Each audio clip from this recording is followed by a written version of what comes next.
I'll create a 5-part story based on your requirements. My name is Jack, and I am 42 years old.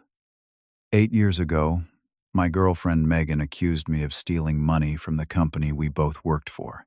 It was a complete lie, but everyone believed her. While I lost my job and reputation, she ran away with her secret lover, the real thief. Last month, she suddenly reappeared in my life, acting like nothing happened. Instead of telling her off, I decided to play along. What happened next changed everything for both of us. Before I tell you how this story ends, let me know where you are watching from, and hit that subscribe button if you have ever been wrongfully accused of something you did not do. Your support helps stories like mine reach those who need to hear that sometimes patience and strategy are more powerful than immediate revenge. Life has a way of testing us when we least expect it. 8 years ago, I was living what I thought was my best life. I had a successful career as a financial analyst at Meridian Investments, a beautiful home I had just purchased, and a 5-year relationship with Megan, whom I was planning to propose to on our upcoming vacation to Bali. Megan and I met at work. She joined the company 2 years after I did, working in the marketing department. With her quick wit and infectious laugh, she quickly became popular around the office. I still remember the first time I saw her in the break room struggling with the coffee machine that everyone complained about but no one knew how to fix properly. I helped her out. We started talking, and within a month we were dating. For 3 years, everything was perfect, at least on the surface. We moved in together. After the first year, adopted a golden retriever named Cooper and spent weekends hiking or renovating our home. Our colleagues often commented on what a perfect couple we were. If only they knew what was happening behind closed doors. The first sign that something was off came when Megan started working late frequently. She claimed her department was launching a new campaign that required extra hours. Being supportive, I never questioned it. Then there were unexplained weekend meetings and business trips that seemed to pop up at the last minute. Looking back, the red flags were waving frantically, but I was too blinded by love to see them. Around this time, the company noticed discrepancies in some client accounts. Small amounts at first, then larger sums started disappearing. As a financial analyst with access to these accounts, I was naturally one of the people questioned, along with several colleagues who had similar access. I cooperated fully with the internal investigation, confident that my innocence would be proven. Then came the day that changed everything. I was called into a meeting with the head of HR, the company's legal counsel, and 2 police officers.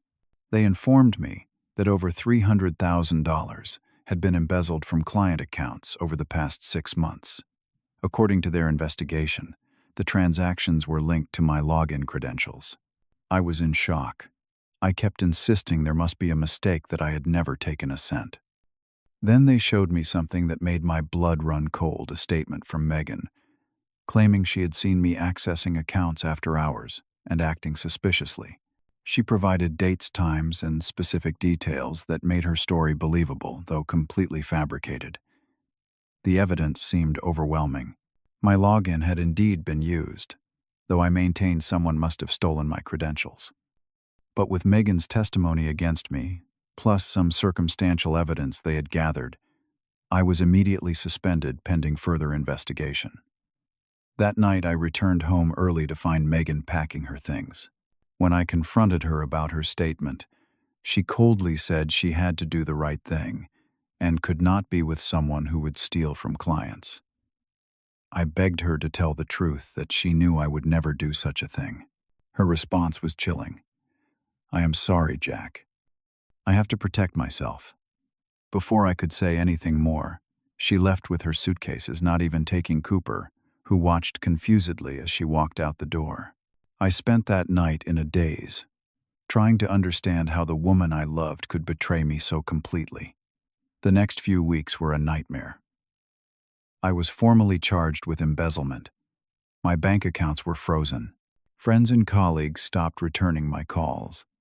I had to spend most of my savings on legal fees. The company fired me, and finding another job in finance became impossible with such allegations hanging over my head. The final blow came when I discovered the truth. Through a former colleague who still believed in my innocence, I learned that Megan had been having an affair with Brian Collins, the IT manager at our company. Brian had access to everyone's login credentials. The pieces finally fit together, but by then it was too late.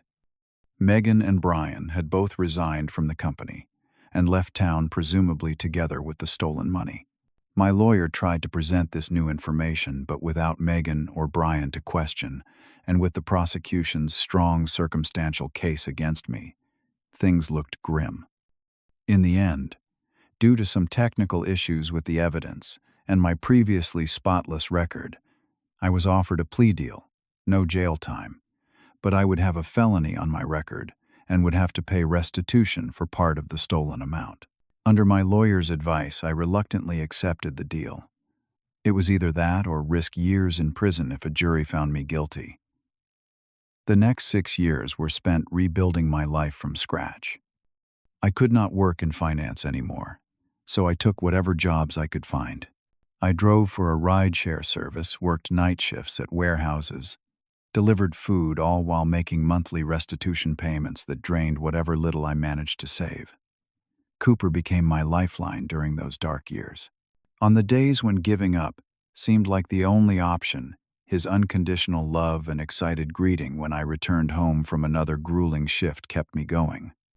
I eventually found more stable work managing a small local hardware store, owned by Frank, an older gentleman who did not care about my past and judged me solely on my work ethic. Slowly, painfully, I rebuilt some semblance of a life. I moved to a smaller apartment, made a few new friends who did not know my history, and focused on moving forward. I dated occasionally, but never let anyone get too close. The betrayal had left deep scars, and trust did not come easily anymore. Then last month, just as I had finally paid off the last of the restitution and was starting to feel free for the first time in years, she walked back into my life. Megan simply appeared at the hardware store one Tuesday afternoon, browsing the paint samples as if 8 years of destruction had not happened. When she saw me behind the counter, she smiled and approached as casually as if we had parted on good terms the previous week. "Jack, what a surprise. I had no idea you worked here. How have you been?" It took every ounce of self-control not to scream at her, to not demand answers for why she had ruined my life. Instead, something inside me decided on a different approach. A calm washed over me as I realized this unexpected encounter offered an opportunity I never thought I would have. I smiled back, matching her casual tone. "Megan, this is unexpected. I have been good, actually, managing the store now. What brings you back to town?" She seemed momentarily thrown off by my friendly response, but quickly recovered. "Oh, I just moved back last week. Things did not work out in California, so I thought it was time for a fresh start somewhere familiar." No mention of Brian. No acknowledgement of what she had done. Just a woman looking for paint for her new apartment, acting as if she had not testified against me and helped steal hundreds of thousands of dollars. In that moment, I made my decision. I would not confront her immediately. I would not give her the satisfaction of seeing how deeply she had hurt me. Instead, I would play along and find out what really happened, and maybe, just maybe, find a way to clear my name once and for all. The following week was surreal. After that initial encounter at the hardware store, Megan began stopping by regularly, always with some small home improvement question that could have easily been answered by anyone else on staff. Each time she lingered longer, eventually suggesting we grab coffee to catch up since we had lost touch. I accepted her invitation, maintaining my friendly facade while silently observing her every word and gesture. We met at a small cafe downtown, far from my usual haunts, where I might run into people who knew me. I arrived early and chose a table in the corner, giving me a clear view of the entrance. Megan arrived 15 minutes late, just like she always used to. Some things never change. She was dressed casually, but expensively designer jeans, and a silk blouse that probably cost more than I made in a week at the hardware store. She looked good, I had to admit, but there was a tiredness around her eyes that makeup could not quite conceal. "So sorry I am late," she said, sliding into the seat across from me. Traffic was terrible. "No problem," I replied, studying her as she ordered an elaborate coffee drink from the waitress. So California did not work out. Her smile faltered slightly. "No, not in the long run. Brian and I moved there right after leaving Meridian. He had a job offer from a tech company in San Francisco. It was great at first, but you know how these things go."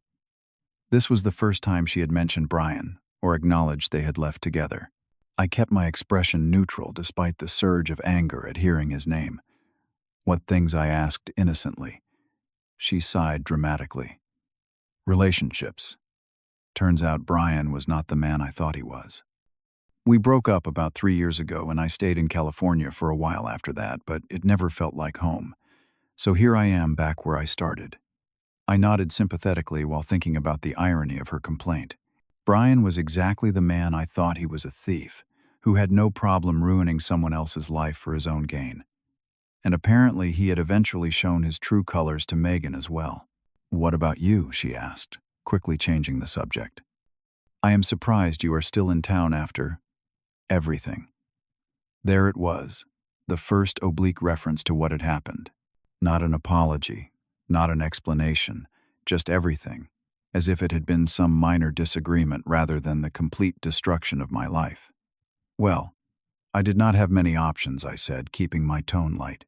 "The felony on my record limited my job prospects, and the restitution payments made it impossible to save enough to move anywhere else." Her eyes widened slightly.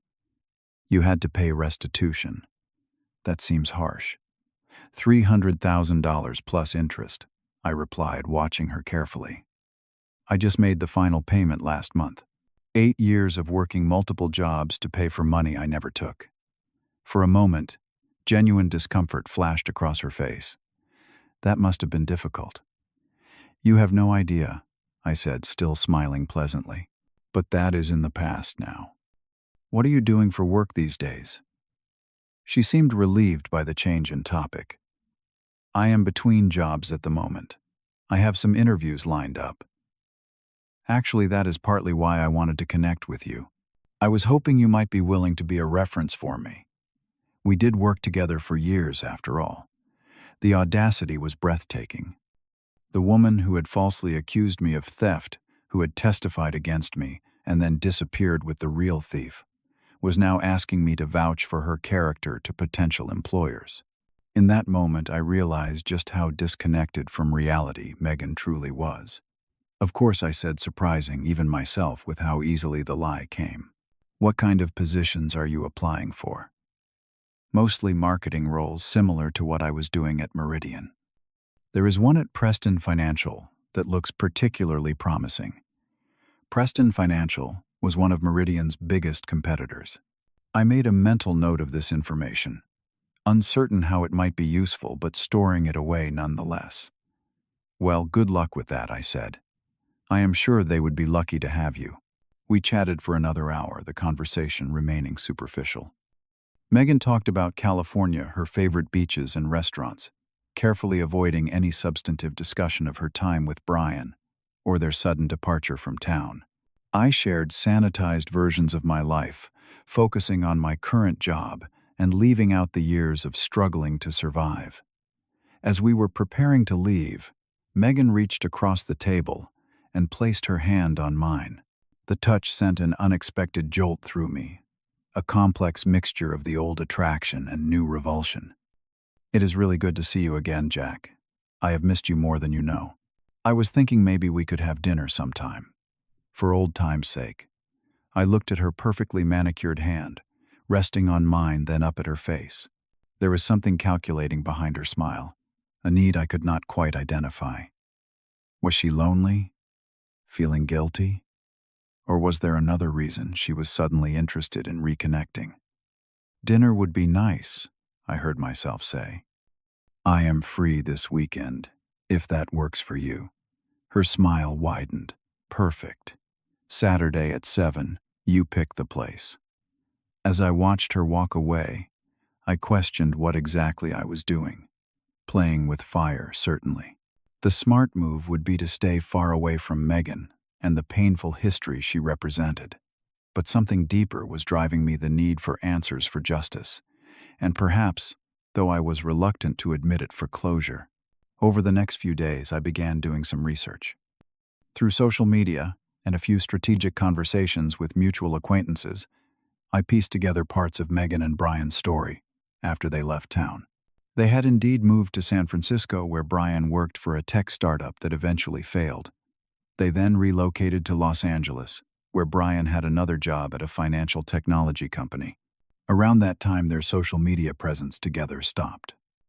Megan's continued showing a lifestyle that seemed expensive for someone between jobs, with posts from luxury resorts and designer shopping bags. My most interesting discovery came from Frank, my boss at the hardware store. When I mentioned Megan had returned to town, his normally friendly expression darkened. "That woman has some nerve showing her face around here," he said. Everyone in the business community knew what really happened at Meridian. My brother-in-law was on their board of directors. After you took that plea deal, they did a more thorough investigation and found evidence pointing to Collins. But by then you had already admitted guilt, and they were more concerned with avoiding publicity than correcting a mistake. This was news to me. What kind of evidence? Something about overseas accounts in his name. I do not know the details. But the company kept it quiet to avoid looking incompetent for prosecuting the wrong person. Politics, he spat the word like it tasted bad. This information changed everything. If Meridian had evidence of Brian's guilt, there might be a way to clear my name. But why had Megan returned now? And why seek me out so deliberately? Saturday evening arrived, and I found myself standing outside Rossetti's, an upscale Italian restaurant I could never have afforded during the past 8 years. I had chosen it specifically for that reason, curious to see if Megan would balk at the prices or offer to pay, given what she knew about my financial situation. She arrived in a black dress that was both elegant and revealing, clearly intended to make an impression. Throughout dinner, she was flirtatious, touching my arm when she laughed, leaning forward to give me glimpses of cleavage, reminiscing about the good times we had shared while carefully avoiding any mention of how things had ended. After our second bottle of wine, which she insisted on ordering, despite its exorbitant price, she finally broached the subject I had been waiting for. "Jack, I have been thinking a lot about the past since I came back. About us, about what happened at Meridian." She reached for my hand across the table. "I want you to know that I believed what they told me back then. They showed me evidence that seemed so convincing. I never would have said those things if I had known the truth." "And what was the truth, Megan?" I asked, keeping my voice steady. She hesitated, then looked around as if worried about being overheard. "Brian. It was all Brian. I did not find out until much later, after we had already moved away. By then I was afraid to come forward. Afraid of being implicated myself." Her eyes welled with tears that looked almost genuine. "I have felt terrible about it for years. That is part of why I came back. To make amends somehow, if I could." I studied her face, trying to determine how much of this was truth and how much was manipulation. "That must have been difficult for you," I said, echoing her earlier platitude about my years of restitution payments. "Finding out the man you left with was a thief." She nodded eagerly. "It was devastating. And by the time I realized what had happened, we were already living off that money. I was unknowingly complicit." She squeezed my hand. "Can you ever forgive me, Jack? For not trusting you, for not standing by you?" The question hung in the air between us. Could I forgive her? Should I?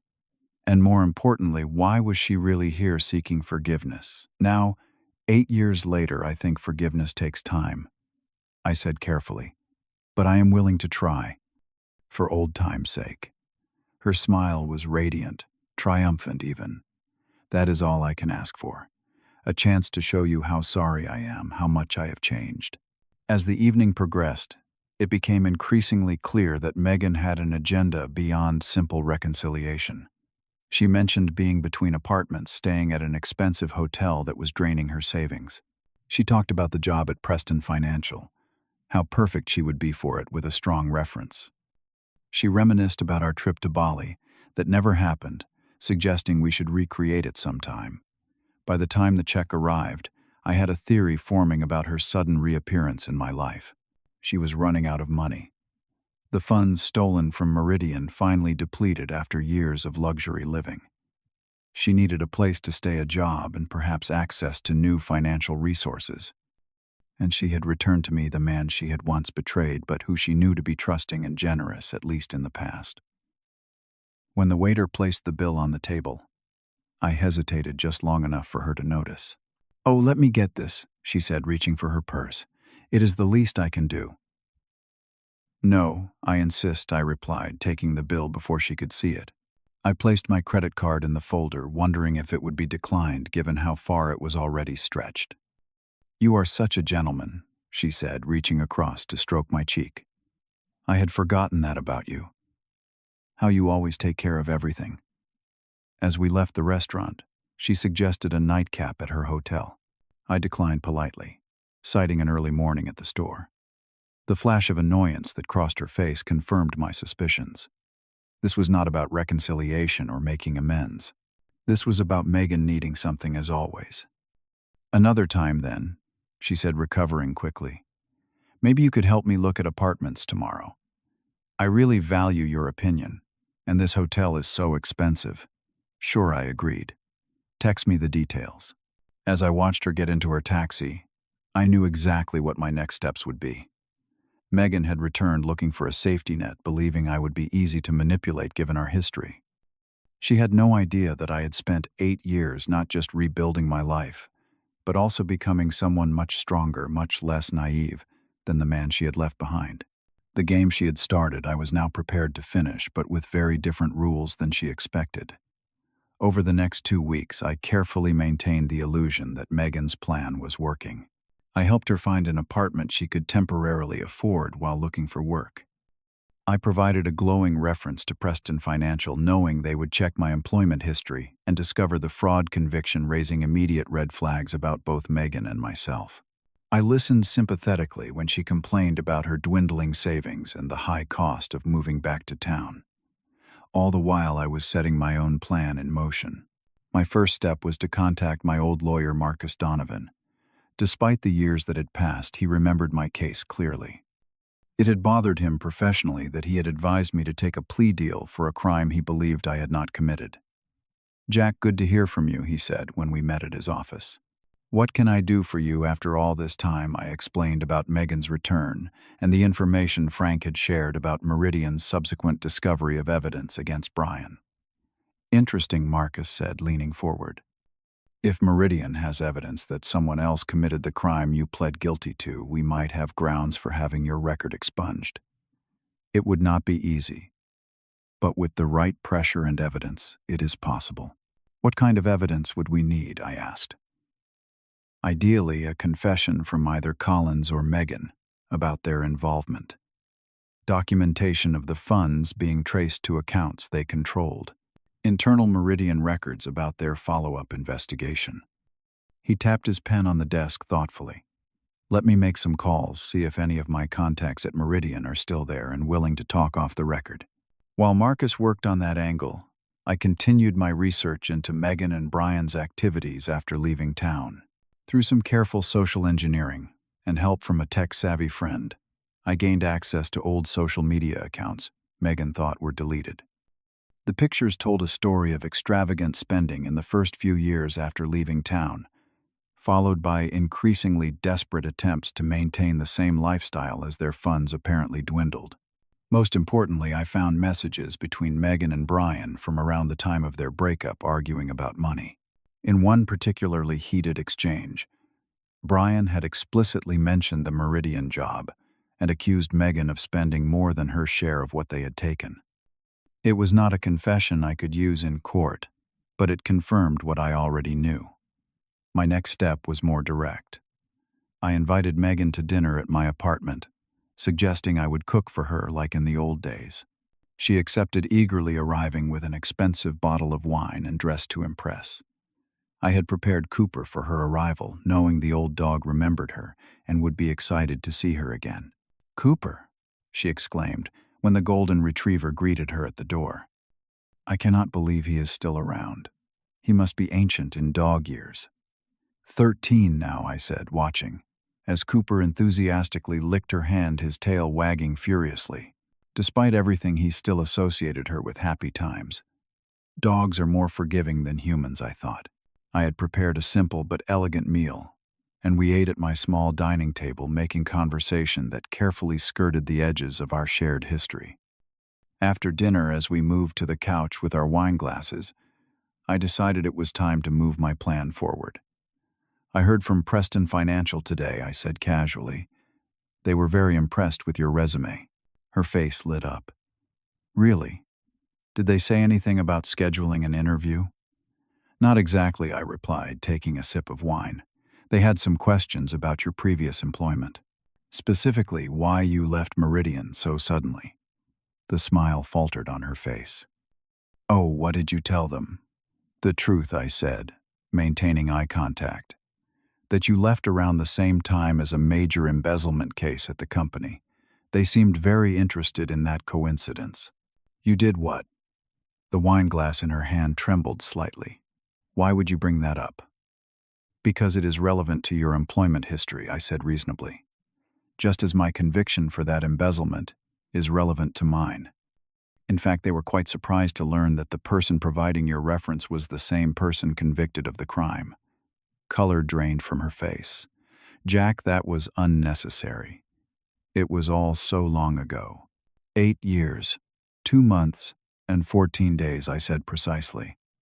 That is how long ago my life was destroyed by false accusations. That is how long I have been paying literally and figuratively for something I did not do." She set down her wine glass and straightened her posture, defenses visibly rising. "I told you I believed what they showed me. I had no idea Brian was behind it all." "When did you find out?" I asked. "You said it was after you had already moved away." "How long after?" Megan, she shifted uncomfortably. "I do not remember exactly. Maybe a year. So for 7 years you have known I was innocent, that I was wrongfully convicted based partly on your testimony, and you did nothing," I stated flatly. 7 years of watching me struggle to rebuild my life, unable to work in my field, paying restitution for money you and Brian stole. It was not like that she protested. "I was afraid. Brian threatened me. Said if I came forward, he would claim I was equally involved. And after so much time had passed, who would believe me anyway? I have copies of your arguments with Brian about how to spend the Meridian money," I said, watching her eyes widen in shock. "About your share versus his. Your social media shows a lifestyle neither of you could have afforded on legitimate income. The evidence suggests you were not just an innocent bystander, Megan. You have been investigating me." Her shock turned to indignation. "What gives you the right?" "The same right you had to testify against me without a shred of real evidence," I replied calmly. "The right to seek truth and justice." She stood abruptly, grabbing her purse. "I do not have to listen to this. I came here trying to make amends, and you ambush me with accusations and threats." "No threats," I said, remaining seated. "Just facts. And a proposition." That caught her attention. She paused, suspicious but curious. "What kind of proposition?" "I want my name cleared. I want my record expunged so I can return to my career in finance. My lawyer believes we have grounds for it, but we need more concrete evidence linking you and Brian to the embezzlement." "And what do I get out of this?" she asked, ever the negotiator even when cornered. "Immunity," I said simply. "My lawyer has contacts at the district attorney's office. If you provide a full statement about what really happened, about Brian's role, and your knowledge of it, they are willing to offer you immunity from prosecution. And if I refuse, then I will turn over everything I have found to both the police and to Preston Financial. Your employment prospects in this town will be non-existent, and there is a very real possibility you could face charges yourself." I kept my tone matter of fact, not threatening. She sank back down onto the couch, the calculation visible on her face as she weighed her options. "I would need that immunity in writing.